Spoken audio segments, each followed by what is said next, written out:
And assumptions are something that's super hot right now. You've done them for your clients, but a lender may be approving loans out the gate, new loans, regardless of DTI, but they may put a 41% DTI overlay on their assumptions because as just a way to block them, because we're making no money on assumptions, so might as well just deny as many as possible, right? And realtors don't know this, and realtors will just say, oh, the lender denied the assumption, they broke the law. And it's like, well, what lenders can't do is they can't just not receive a 1003 mortgage application for assumption. They're required to process assumption paperwork. They could be slow, right? There's federal laws on the timeline in which they need to receive that application and either issue a conditional approval or a denial letter, but they could just put overlays on it that are super unfavorable to pretty much deny the majority of assumptions or as many as they can. We also talk secondary financing. A lot of lenders and people are like, I know a lender that'll cover the gap and do a second loan for the gap. Well, the VA handbook says that second lien has to be assumable. So is this second lender making a small second loan assumable? First of all, probably not. And if they are, can that first lender just deny it for an overlay saying that they don't allow secondary financing? Yes, they can. This last VA assumption I worked with a client on, he bought basically a triplex. It literally took over 100 days. And that was emailing and calling the lender like every single day. In the end, awesome opportunity because you got a 2.75% interest rate, but it just took forever. So definitely worth it, but I didn't realize that they could have these overlays in place that completely just shut the whole thing down. So you're thinking, hey, we're contract for this house and we're going to assume the loan. The lender can legally put the brakes on and no, you're not assuming this loan because of their overlay. And they have the power to do that, and the VA can't get in between that in any way.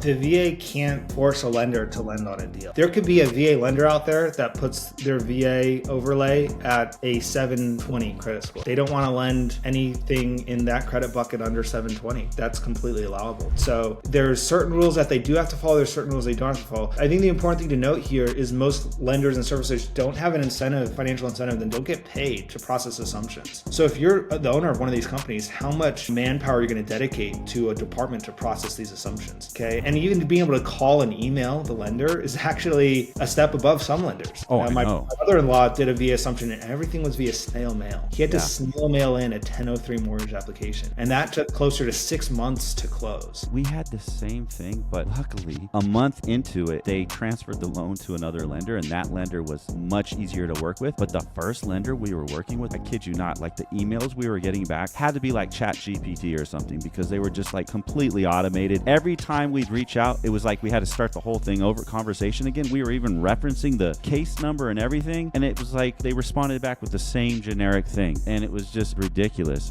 They definitely didn't make it easy, and then thank God though they transferred the loan and the new lender was easy to work with and we got it done.